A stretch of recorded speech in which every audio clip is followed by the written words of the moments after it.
Welcome everyone to episode 1 of A Good Day to Chat. This is going to be a newish kind of podcast where I chat about things on my mind. And today is going to be chatting about Y2K and 2012.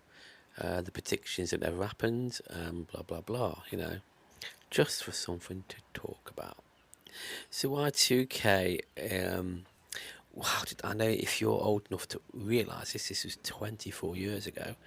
I was alive, yeah.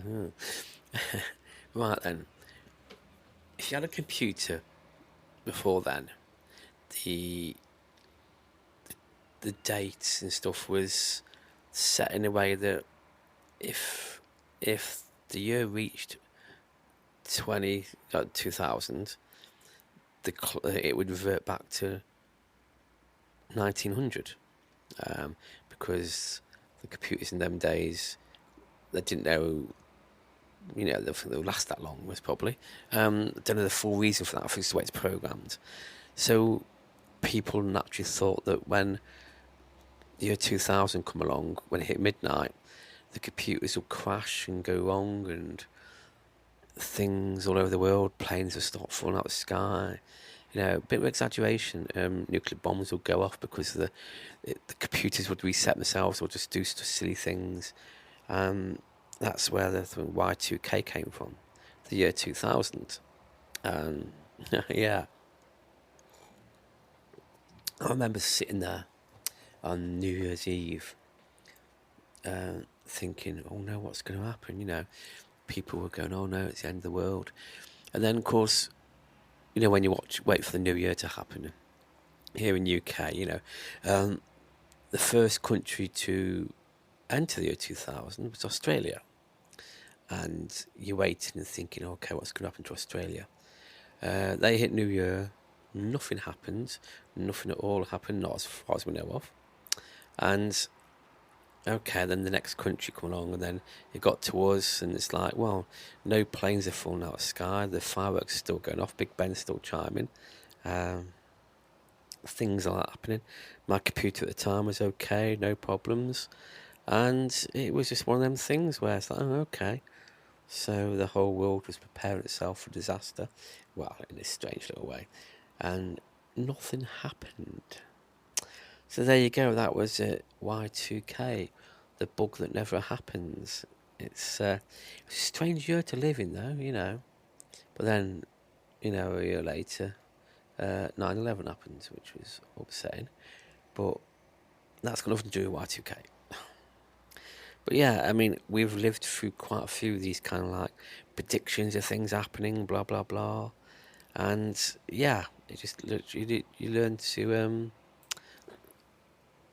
when the next one comes along, yeah, and the next one, big one, which they made a movie out of, was 2012. This was due to the Mayan calendar ending. I'm sure it was, yeah. Um,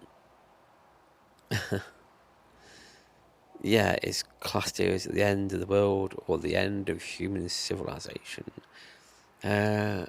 Became a subject of popular media speculation as the date of 21st December 2012 approached. There was to many pages.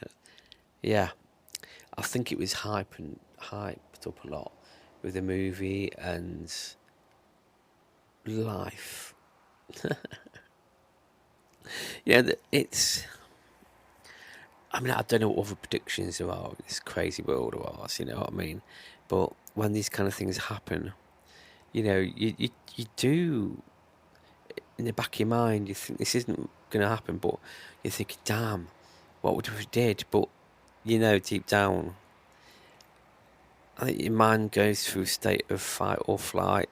I don't. If I was alive in the day when Orson Welles broadcasted War of the Worlds on the radio, and in those days TV was just like, blah blah blah. But sitting around a radio listening to the broadcast. I mean, I've listened to the broadcast, and it is quite, seems very real.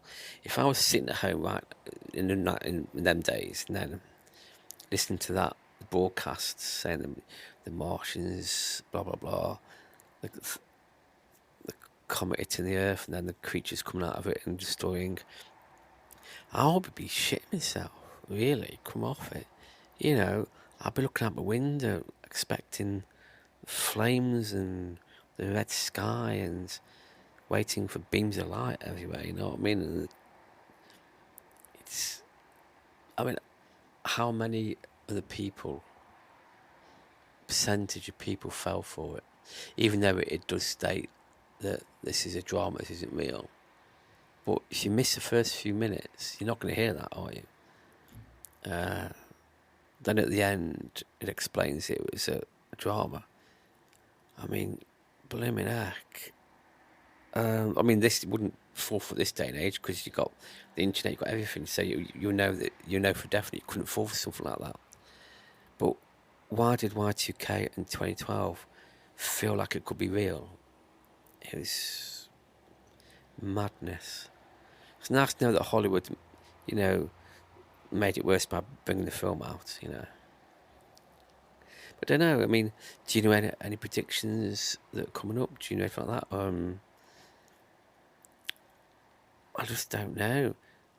I mean, the biggest, there's a couple of biggest threats to the Earth at the moment is Yellowstone and comets, meteorites. But Yellowstone, is a bubble waiting to burst. If that goes off, then the whole world's going to be, covered in cloud and whatever, Don't know, strange. But, these things do play on your mind a lot, don't they? You know what I mean? Anyway, these are the kind of podcasts you can expect. There could be paranormal podcasts, could be ghost podcasts, could be mental health talk, diabetes chat. There could be anything. So, if you listen to this on Spotify or any other podcast provider, if you can follow, it'd be perfect. If you listen to this on YouTube, then please comment. Let me know what you think. I've got a lot to learn, and a lot of time to learn it in. Anyway, peeps, I know it's only a short podcast, but you can only do what you can. So until the next one, which will be a few weeks away, catch you then.